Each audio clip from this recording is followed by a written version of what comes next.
ఏ అసురుడు సృష్టించిన పంచమ తంత్రం, నరజాతిని వంచిన దారుణ కుల మంత్రం,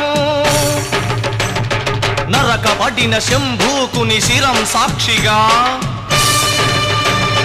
తెగిపడిన ఏకలవ్య బొటన వేలు సాక్షిగా, ముంతల చీపురుల మన దీనగతం సాక్షిగా,